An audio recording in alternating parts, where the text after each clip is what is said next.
¿Está bendecido? Qué bueno, gloria al Señor. Qué bueno que está en la iglesia. Qué bueno que vino el día de hoy pues, ¿verdad? Como dice mi esposa, somos vencedores, hermanos. Somos vencedores. Amén. Sabemos que la lucha no es fácil, pero gracias a Dios, gracias a Jesús que lo tenemos, ¿verdad? Y tenemos la fortaleza de su Espíritu y podemos salir victoriosos. Amén, gloria al Señor. Bueno, póngase de pie, vamos a ir a la palabra. Gracias, muchachos.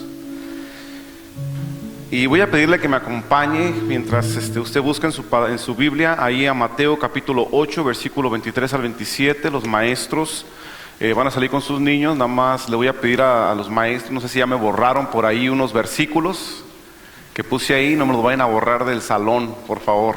Ahí, si no, me voy a tener que volver a escribir. Gloria a Dios. Mateo capítulo 8, versículo 23 al versículo 27.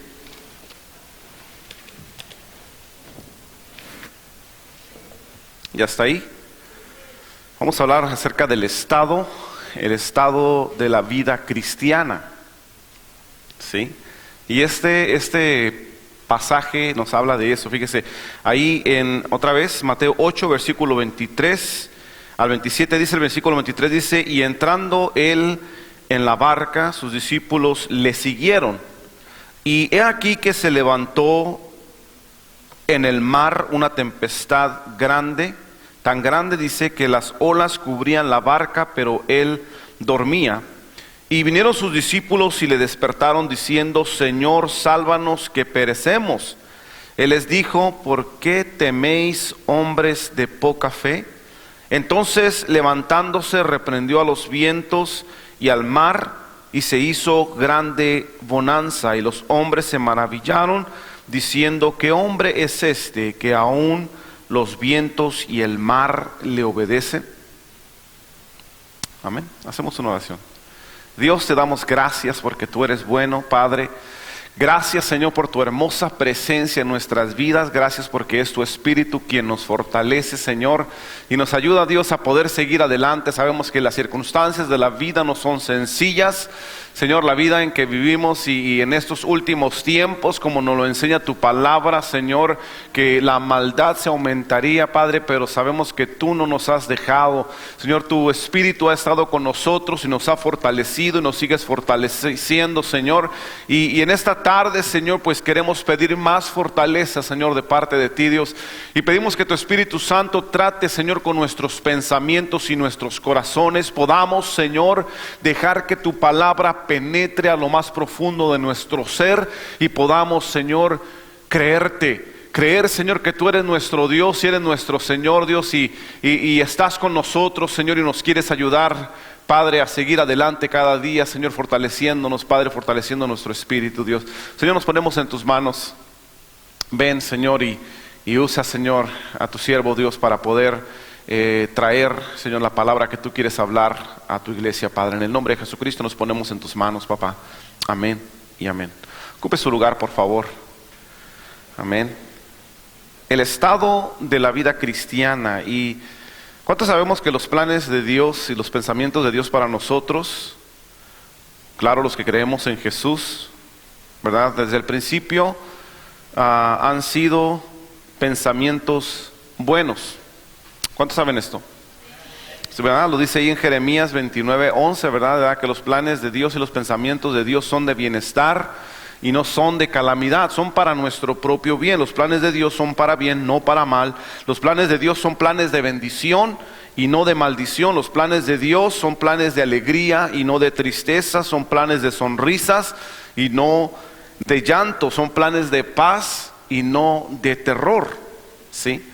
Y en este acontecimiento que acabamos de leer, ¿verdad? Aquí en la vida de los discípulos, nos damos cuenta, ¿verdad?, que se encontraban los discípulos en una barca en medio del mar, cruzando hacia la región de Gadara, ¿verdad?, que se encontraba al sureste de la ciudad de Capernaum. Capernaum fue la ciudad, ¿verdad?, de Galilea, donde Jesús desarrolló en su gran mayoría el ministerio o extendió el reino de los cielos. Bajaba por acá a Jerusalén, iba hacia el noreste, ¿verdad?, también por ahí a Decápolis, y visitaba varias provincias, pero la provincia principal o el área principal donde se desenvolvió su ministerio fue en la provincia de Galilea, ¿verdad?, específicamente en la ciudad de Capernaum. Pero en esta ocasión había salido de Capernaum, ¿verdad?, de esta ciudad marítima, y viajaban hacia el sureste, ¿verdad?, a la región de Gadara, ¿sí?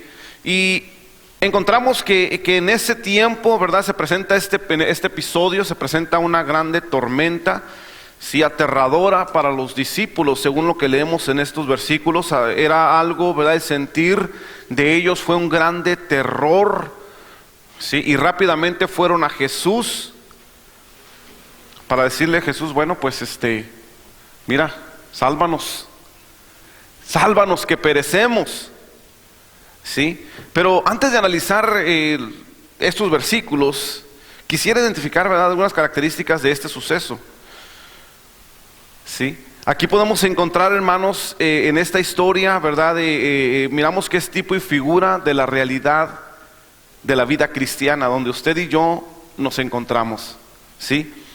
Usted y yo, hermanos, como discípulos, hemos creído en Jesús como Salvador y Señor de nuestra vida. Sí, eso lo dice el segundo versículo, o el versículo 25, perdón, en la segunda parte de ellos exclaman Señor. Cuando ellos vienen corriendo a pedirle que les salve, lo primero que dicen es Señor. Amén. Y usted y yo hemos reconocido a Jesucristo como nuestro Señor y Salvador. ¿Cuántos dicen amén? Amén, entonces sí. Amén. Lo hemos reconocido como nuestro Señor y Salvador, y creo que el deseo más grande también de nuestro corazón es vivir nuestra vida caminando juntamente con Él o siguiendo sus pasos. Y usted notó ahí en el versículo 23, dice que Jesús, ¿verdad?, fue a la barca, y dice que sus discípulos le siguieron. Amén. Entonces nota usted que aquí hay una gran similitud en lo que los discípulos estaban viviendo en este momento a lo que es la vida que usted y yo vivimos como cristianos. Usted y yo queremos seguir los pasos de Jesús. Usted y yo lo hemos reconocido como nuestro Señor y nuestro Salvador. Amén. Pero nos encontramos ante la realidad de la vida cristiana. Amén. Representada por ciertas figuras. Y yo aquí noté, ¿verdad? Y podemos, aunque fue, ¿verdad?, un episodio que ahora se encuentra en la historia de la vida de nuestro Señor Jesucristo, ¿verdad?, juntamente con sus discípulos, pero aquí le decía, ¿verdad?, encontramos un tipo, ¿sí? Encontramos una narración, ¿verdad?, que podemos identificar con varias figuras. Y yo, porque miro estas figuras retóricas, ¿sí?, que ya alguna que otra vez les he explicado lo que significa una figura retórica. Una figura retórica son palabras que adornan el lenguaje, ¿sí? Y el sentido que tienen es un sentido figurado, ¿verdad? Por eso se llaman figuras retóricas, ¿sí? No se habla literalmente, sino se habla figuradamente, ¿sí? Entonces yo yo identifiqué ciertas figuras aquí en estos versículos que representan la vida del creyente, ¿sí? Representan la vida cristiana. Y la primera figura que yo quiero hablarle, ¿verdad?, que encontré yo aquí fue que la vida cristiana es como, yo voy a utilizar símil, esa es una figura retórica también, un símil, ¿verdad?, que se identifica o se representa con la palabra como, ¿sí? Y yo noto aquí que la vida cristiana es como vivir la aventura de la barca, ¿sí? Vivir la aventura de la barca. El versículo 23 dice, y entrando él en la barca, dice, sus discípulos le siguieron. Todos fueron y subieron a esta barca. En Colosenses capítulo 3, versículo 2 y 3,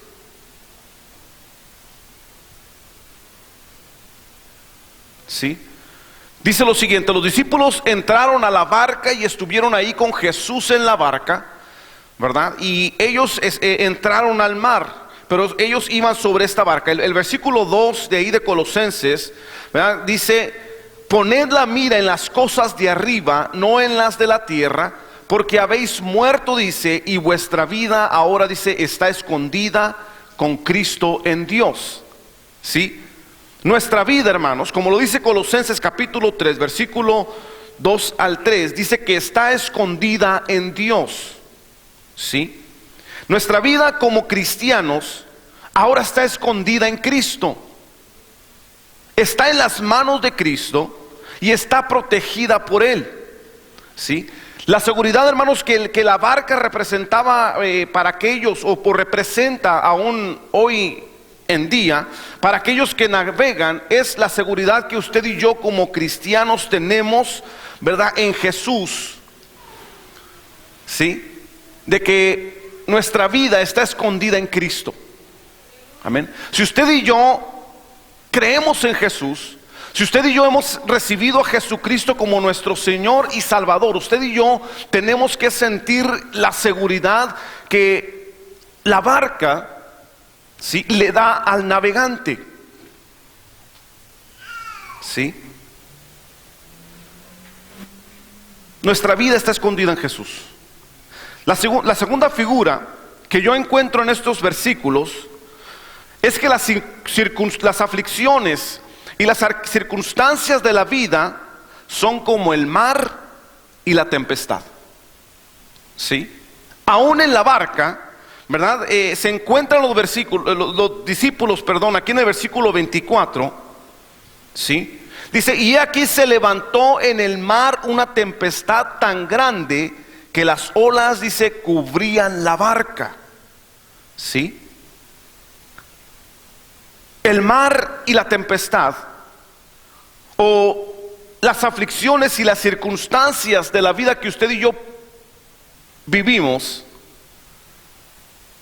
son como el mar y la tempestad. La vida cristiana, hermanos, está caracterizada por las pruebas y dificultades. Pero algo hermoso que encontramos en Primera de Pedro, capítulo 1, de versículo 6 al 7.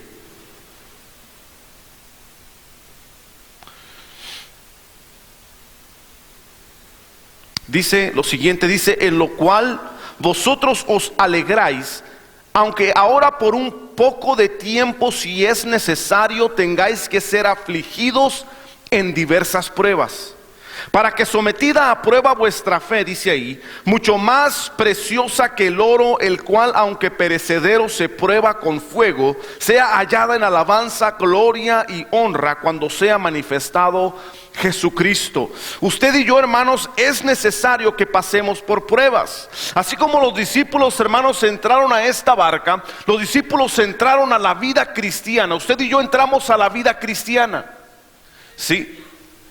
Y entraron en el mar que representa las circunstancias de la vida. Y las circunstancias de la vida, hermanos, no siempre van a ser serenas como el mar, ¿verdad que sí?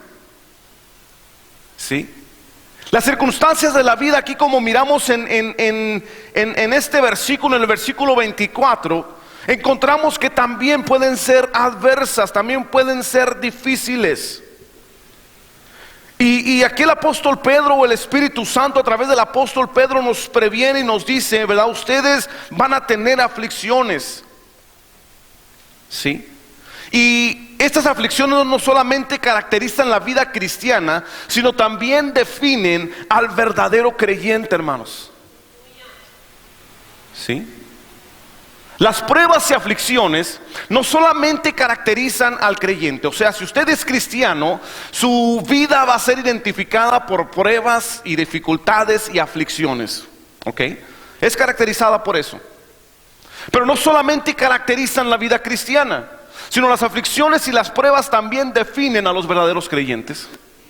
Y se mencionaba hace un momento, yo no sé.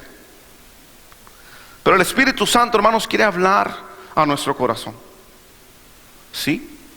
Definen al verdadero creyente. Mirábamos, hermanos, la semana pasada, por ahí hablamos un poco acerca de las aflicciones del apóstol Pablo. El apóstol Pablo, quien decía, ¿verdad?, que aún siendo el siervo que era, el creyente que era de Jesucristo, tuvo que pasar por muchas circunstancias difíciles, ¿verdad? Fue apedreado, fue casi muerto, le dieron de latigazos, fue náufrago en la mar, sufrió hambre, sufrió, hermanos, persecución.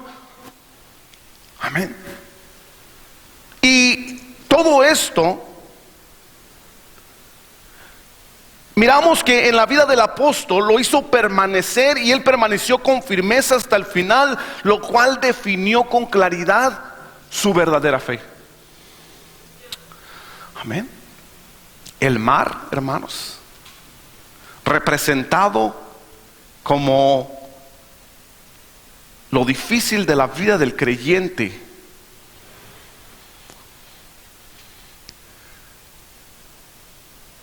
En este sentido que le estamos dando, que encontramos ahí en la palabra, esa es la vigencia. Yo les hablaba el día viernes, ¿verdad? La vigencia de la palabra no pasa de moda, es lo hermoso de Dios. ¿Verdad? Que aunque esta haya sido una historia que sucedió allá alrededor de 2000 años, pero la palabra aún así en este momento tiene vida y tiene vigencia. Amén. Porque usted y yo podemos encontrar aquí, hermanos, en la experiencia de los discípulos con Jesucristo, la experiencia del verdadero creyente. Amén.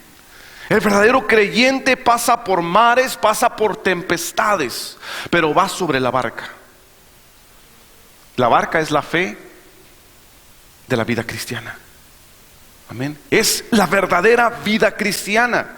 Y como mirábamos, como decía hace un momento, ¿verdad? Mirábamos en la vida del apóstol Pablo, que fue caracterizada su vida cristiana, su vida como creyente, caracterizada por aflicciones y circunstancias difíciles. Pero no solamente que la caracterizaban su fe, sino también definieron quién realmente era el apóstol Pablo. Y nos damos cuenta que era un hombre de fe en Jesús, un hombre que le creyó a Jesucristo. Entonces decimos que la barca es como la vida cristiana, o la vida cristiana es como la barca.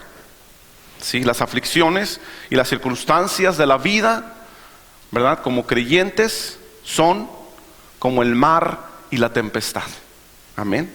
Algunas veces está sereno, algunas veces está tranquilo, pero muchas veces, ¿verdad? Lamentablemente, muchos han muerto en la mar.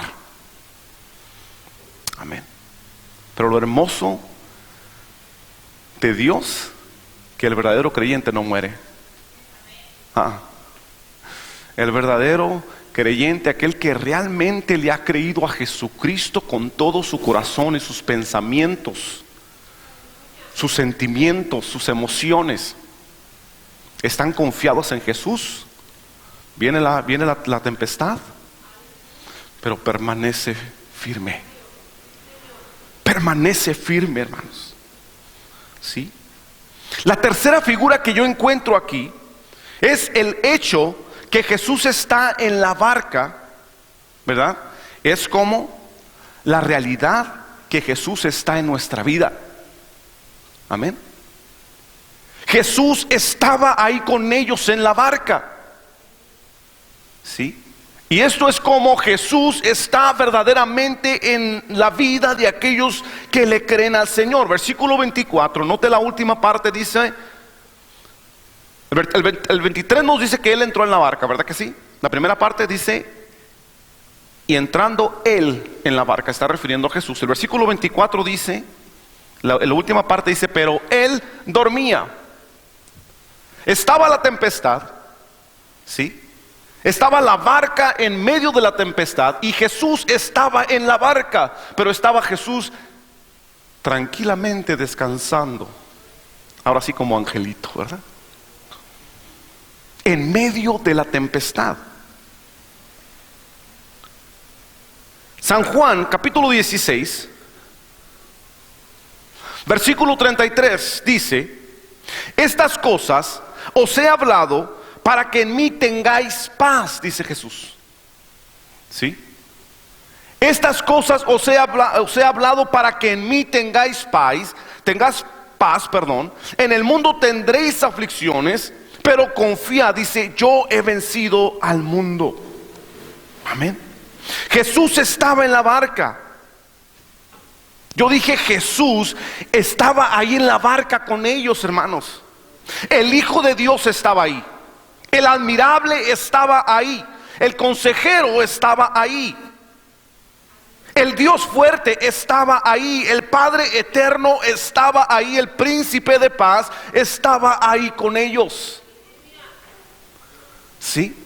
Ellos no estaban solos. Sí estaban en medio de la tempestad. Sí, dice que las olas cubrían la barca, pero Jesús estaba ahí con ellos. Fíjese, hermano, esto qué tremendo. Jesús estuvo ahí con ellos en todo momento. En la calma, cuando comenzaron a navegar, tanto en la tempestad o en lo más fuerte de esa tempestad, Jesús nunca los dejó. Sí, Él estaba ahí. Así también, hermanos, Jesús está en nuestra vida. Desde que decidimos seguirle. Amén. Él vino a morar en nuestro corazón. Él vino a estar aquí con nosotros. Desde que emprendimos, hermanos, este viaje como creyentes sobre la barca, o sea, sobre la vida cristiana, ¿verdad? El despegarse de la orilla fue sencillo. Amén. Pero en medio del mar viene la tempestad. Y no como en muchas situaciones, ¿verdad? Jesús ahí estuvo. El capitán muchas veces es el primero que abandona, ¿verdad? Sale corriendo por ahí. Pero Jesús ahí estuvo fielmente con ellos, hermanos. Él estaba bien tranquilo, estaba durmiendo. ¿Usted se puede imaginar a Jesús durmiendo, hermanos, en medio de la tempestad? En medio de que la barca se mueve para acá y para allá y cae las olas. ¿Puede imaginarse a Jesús con la tranquilidad en su corazón, hermanos, para estar descansando? Jesús estaba ahí. Amén. El poderoso de Israel estaba ahí. El gran yo soy estaba ahí con ellos. ¿Sí? Pero ¿qué sucede? Encontramos una cuarta figura. ¿Sí? Jesús estaba en la barca, como la realidad que Jesús está en nuestra vida. Amén. Ok. La cuarta figura. Si Jesús está en la barca o estaba en la barca, ¿por qué los discípulos estaban aterrados? ¿Por qué los discípulos, hermanos, estaban asustados? Esto es como, si Jesús está en nuestra vida, ¿por qué estamos aterrados? ¿Por qué la tempestad asustaba a los discípulos? ¿Por qué la tempestad, hermanos, hacía que se separaran, se dividieran, se asustaran y corrieran asustados, buscando auxilio? Versículo 26, ahí mismo de Mateo 8 donde estamos. Y Él les dijo: ¿por qué teméis, hombres de poca fe? ¿Por qué teméis, hombres de poca fe? Mateo 14.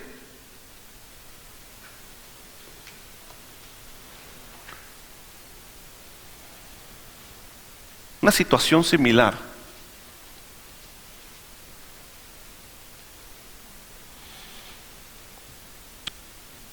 Estaba Jesús en el monte orando, cuando manda a sus discípulos que vayan delante de Él a la otra orilla, ¿verdad? Y que Él los iba a alcanzar allá.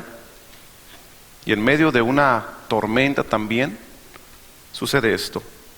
Jesús se acercó a ellos caminando sobre el mar. Y al mirar esto, dice aquí la escritura, en el versículo 28, dice: respondiéndole Pedro dijo: Señor, si eres tú, mándame que vaya a ti sobre las aguas. Y él dijo: ven. Y descendiendo Pedro de la barca, caminó sobre las aguas y fue hacia Jesús. Versículo 30. Pero viendo la fuerza del viento, tuvo miedo. Y empezando a hundirse, gritó diciendo: Señor, sálvame. Y al instante Jesús extendió la mano, lo sostuvo y le dijo, fíjese esto, las mismas palabras: hombre de poca fe, ¿por qué dudaste? ¿Sí? ¿No es interesante la reacción de Jesús, hermanos, al estar en medio de la tempestad, hermanos, en esa barca, cuando los discípulos andan corriendo ahí despavoridos, diciendo, Señor, salva? No, no, no. Jesús les dice, fíjese, les está haciendo una pregunta: ¿por qué teméis, hombres de poca fe?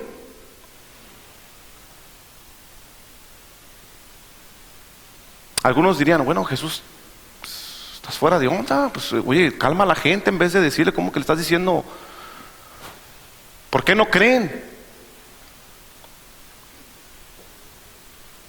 ¿Por qué no creen? Si ni siquiera has dicho las palabras todavía, ¿verdad? Que muchas veces estamos esperando, ¿verdad? O estaban esperando lo que quizás imaginaríamos que estuviéramos esperando si fuéramos nosotros los que estuviéramos en la barca, que dijera Jesús, bueno, cálmese la tempestad. Y después de eso entonces ya que Jesús nos dijera, ¿no? Bueno, ¿por qué no crees, verdad? Si no creyeron, ¿por qué no creyeron? A ver cómo está el asunto. Amén. Y siempre estamos esperando que Jesús reaccione de esa forma. Pero Jesús está diciéndoles directamente, hermanos, sin haber hecho o arreglado el problema todavía, sin haberle dicho al problema, ¿verdad? Y que ellos estuvieran ahí esperando que se arreglara, ¿verdad? Y que no sucediera nada, o que sucediera y ellos pudieran ir contentos andar, ¿verdad? Ahí porque Jesús hizo el milagro. Antes de que Jesús arreglara el problema, les dijo a ellos, ¿por qué no creyeron? Porque estoy dormido. ¿Por qué no creen? Porque estoy descansando. Porque estoy en la paz del reino de los cielos. Porque estoy en paz. Dice por ahí el canto del hermano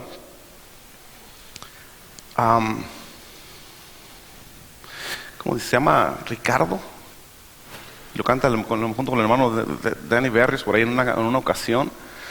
El canto dice, ¿cómo dice?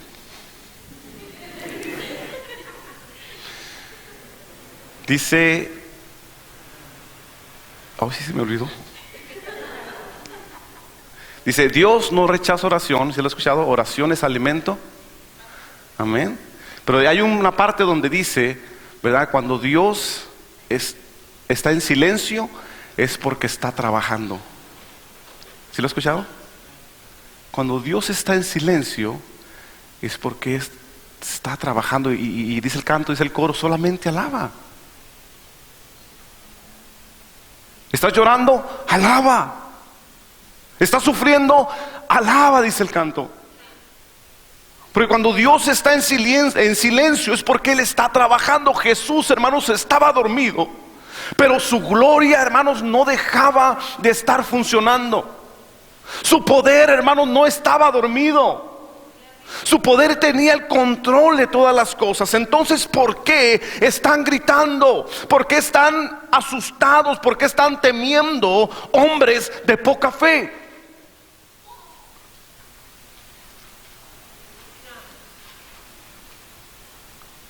¿Porque estoy dormido? ¿Porque estoy en silencio? ¿Porque estoy en silencio?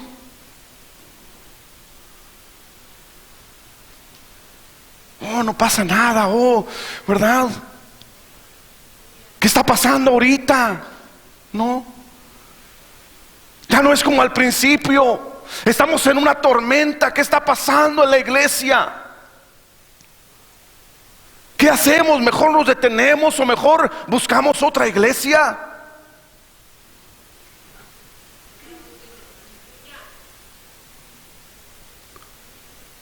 ¿Por qué teméis, hombres de poca fe? Le dice Jesús.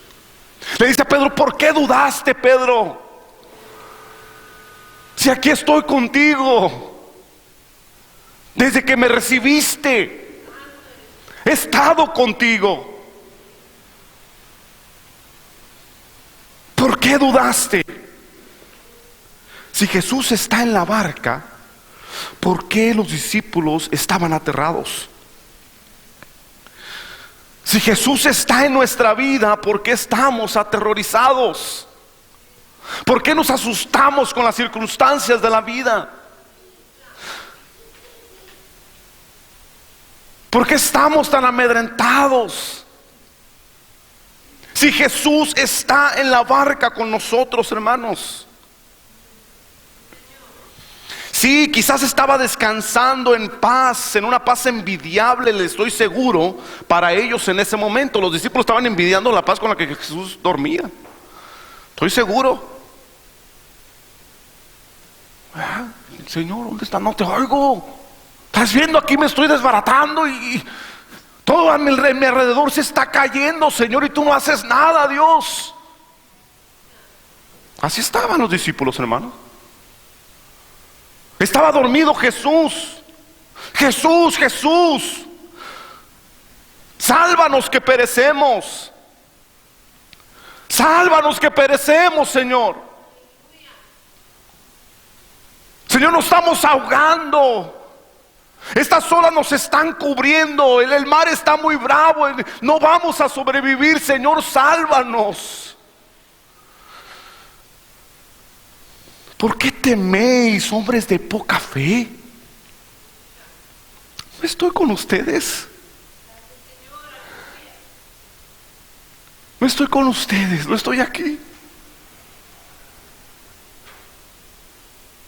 Aquí estoy. Fíjense, hermanos. Jesús no les pregunta, no hace otra expresión antes, sino les pregunta por qué están dudando. Lo que le está diciendo, o sea, yo estoy aquí, yo soy el Hijo de Dios, soy el poderoso, les he mostrado la gloria del Padre a través de los milagros que he hecho. Ustedes han visto las maravillas que Dios ha hecho, que el Padre ha hecho a través de mí porque soy su Hijo. Ustedes han visto todo lo que ha pasado en este tiempo que han estado conmigo, y todavía no creen que yo tengo el control de todas las cosas. Todavía no creen que soy el Hijo de Dios. Todavía no creen que el Padre y yo somos uno mismo. Todavía no creen que todo está bajo control, que todo está bien. Se asustan con una pequeña tormenta, una simple tormenta en un simple marecito. Porque el mar de Galilea, hermano, era muy chiquito, hermanos, en comparación de los mares o el mar Mediterráneo que está cruzando por ahí la tierra de Canaán hacia el oeste. El mar Pacífico, esos son grandotes. De este lado lo tenemos, ¿verdad?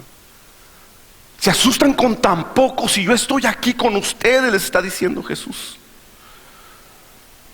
Hermanos, lo que ellos necesitaban hacer, lo que Jesús estaba provocando en la vida de los discípulos, Él estaba descansando en esa paz envidiable, pero era necesario que ellos abrieran sus ojos espirituales para ver todo lo que estaba pasando realmente, que todo lo que estaba pasando estaba realmente y estaba completamente en las manos de Dios. Esta tempestad no se había escapado de las manos de Jesús, de modo que los discípulos tuvieran que preocuparse por su vida. No se le había escapado a Jesús. Jesús estaba en control de todos, aún durmiendo.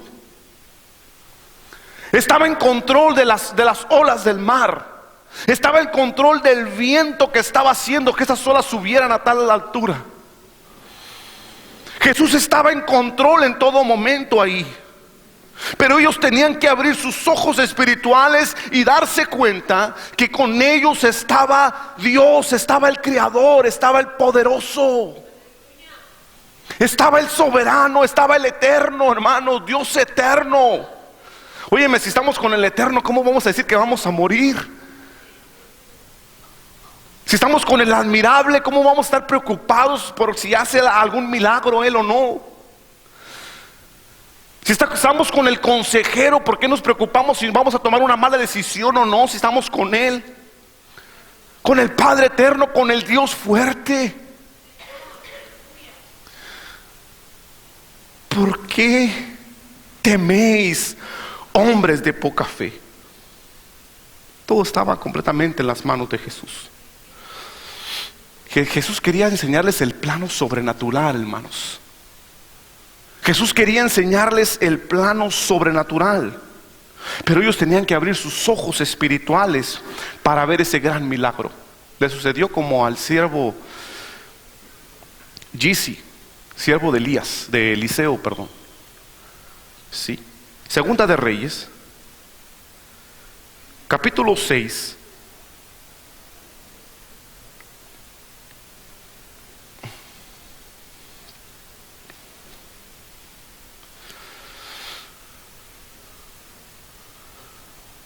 Versículo 15. Estaba una situación bien tremenda ahí en Israel, ¿verdad? Segunda de Reyes 6. Estaba una situación tremenda, estaban rodeados, el pueblo de Israel la tierra de Israel estaba rodeado por un ejército sirio poderoso. ¿Sí? Y en ese tiempo se levanta de mañana, dice ahí, versículo 15. Y se levantó de mañana y salió, dice, el que servía al varón de Dios. Este era su criado, era su siervo, Gizi. Dice, y he aquí el ejército que tenía sitiada la ciudad, con gente de a caballo y carros. Entonces su criado le dijo, Señor mío, ¿qué haremos? Imagínese. ¿Qué estaba imaginando Gizi en este momento? Estaba, yo creo que imaginándose la muerte, el sufrimiento, ¿verdad? El martirio, no sé. Señor mío, ¿qué haremos? Él le dijo, no tengas miedo, porque más son los que están con nosotros que los que están con ellos. Y yo creo que estaba aterrado, asustado, quizás aquí como los discípulos, porque lo que tiende a hacer Eliseo es orar. Y dice el versículo 17, dice, y oró Eliseo y dijo, te ruego, oh Jehová, que abra sus ojos para que vea. Fíjese esto, el siervo, el varón de Dios, estaba mirando lo que el criado no podía mirar. Y le dijo, Señor, abre sus ojos. Entonces Jehová abrió los ojos del criado y miró, y aquí en el monte estaba lleno de gente de a caballo y de carros de fuego, dice, alrededor de Eliseo. Óigame, Jehová de los ejércitos, hermanos, había mandado una parte de su ejército, un pequeño grupito ahí, pero estaba lleno los montes de esos varones de guerra, listos para defender al pueblo de Dios. Sí, como aquel entonces, aquel ángel de Jehová que se para frente a Josué, camino a Jericó, y le dice, como príncipe del ejército de Jehová vengo, listo para pelear. Amén. Pero era necesario que los ojos del siervo se abrieran.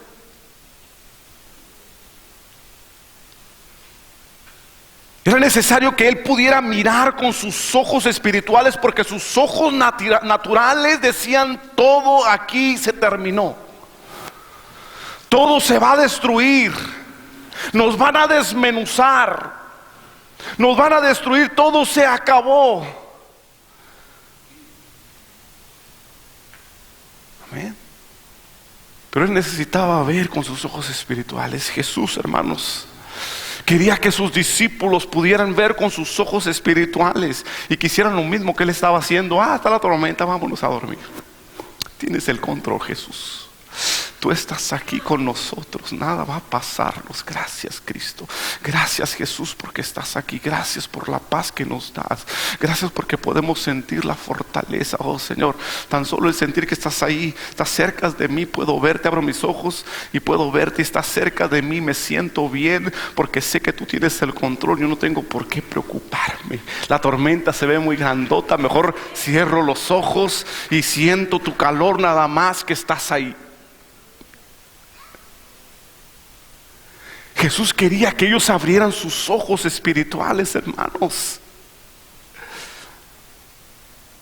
Jesús quiere que su iglesia, que usted y yo, hermanos, abramos nuestros ojos espirituales y dejemos de mirar el ámbito o el plano natural y empecemos a mirar lo sobrenatural de Dios, las cosas que no son como que son.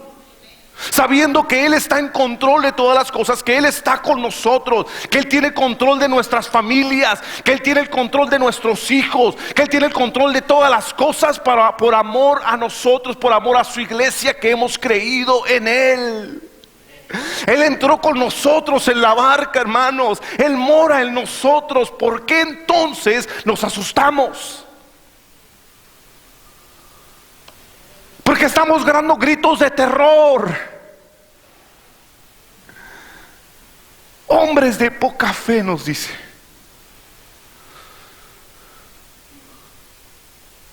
A Pedro le agregó: ¿por qué dudaste? Si yo estoy contigo. Yo te dije que tú caminaras sobre el mar, porque yo estoy contigo. Yo estoy mirando tu caminar, yo estoy cuidando tu caminar. No te vas a hundir, Pedro. Yo estoy supervisando lo que tú estás haciendo. Yo estoy sobre tus hombros. ¿Que no me ves? ¿Que no me ves cuidando de ti, Pedro? No eres tú, nunca has sido tú, soy yo cuidando de ti. Amén. Jesús, hermanos, es quien guarda nuestra alma, guarda nuestro depósito, dice la Escritura. Jesús está en nosotros, Jesús tiene el control de todas las cosas. ¿Por qué entonces dudamos? Usted y yo necesitamos vivir con la seguridad que Él tiene el control de todas las cosas. Usted y yo necesitamos creer que cuando Él está en silencio es porque Él está trabajando. Necesitamos creer que si nosotros a nuestro parecer está dormido, es porque Él está obrando. Si no sentimos, hermanos, en nuestro espíritu que nos esté contestando, es porque Él está trabajando. Y Él está terminando el trabajo. Y muchas veces, como somos cada uno de nosotros, hermanos, y yo que soy el peor, tiene que hacer mucho trabajo y no me puede contestar rápido, porque somos de dura cerviz. Y muchas veces tiene que tomarse el tiempo el Señor, porque lo que va a hacer, lo va a hacer perfecto. No va a ser a ver si funciona esta vez. Ahora lo voy a hacer de esta forma, a ver si funciona, a ver si sirve. No es como nosotros, no es hombre, hermanos. Dios es Dios y todo lo que hace lo hace perfecto, lo hace hermoso en su tiempo. Y dice, aun cuando el hombre no alcanza a entender lo maravilloso de ello, lo hermoso de ello. Eclesiastés 3:11 dice eso. Aunque no lo cansemos a entender, pero todo lo hace hermoso en su tiempo. Pero usted y yo tenemos que aprender a darle su tiempo a Dios. Cuando Dios está en silencio es porque está trabajando. Óigame, y algo hermoso va a hacer en su petición, si usted realmente le cree a Dios. Si no lo caracteriza la falta de fe, porque es importante que no nos caracterice la falta de fe. Si no le creemos a Dios, Dios va a terminar su obra. Por quienes ustedes y yo estemos orando, o por la situación que ustedes y yo estamos pidiéndole a Dios y clamándole a Dios, Dios va a obrar en su tiempo. Y lo que va a hacer nos va a sorprender. ¿Qué sucedió? Versículo 27. Bueno, la segunda parte del 26 en adelante dice: entonces levantándose reprendió a los vientos y al mar, y se hizo grande bonanza. Y los hombres se maravillaron diciendo: ¿quién hombre es este que aún los vientos y el mar le obedecen? Lo que Dios va a hacer, hermanos, en nuestra vida, ¿verdad? Que ahorita no miramos que esté haciendo, nos va a sorprender. Eso es lo que caracteriza a Jesús. Porque Él lo que hace, lo hace hermoso, lo hace sorprendente, lo hace perfecto. ¿Cuántos lo creen? ¿Realmente lo creen, hermano? Entonces, no hay que dudar. Amén. Aunque la vida del cristiano sea caracterizada por tormentas, como esa barca en medio del mar, sufriendo tormentas, pero nuestra barca está segura, nuestra alma está segura, nuestro depósito está seguro porque está en las manos de Jesús. Póngase de pie, por favor.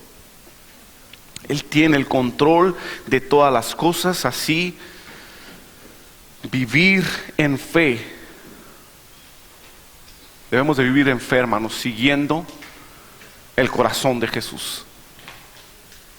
Vivir en fe creyéndole a Jesús, creyendo en sus promesas, creyendo en sus palabras, creyendo en su carácter, hermanos, teniendo la confianza de que Dios va a obrar.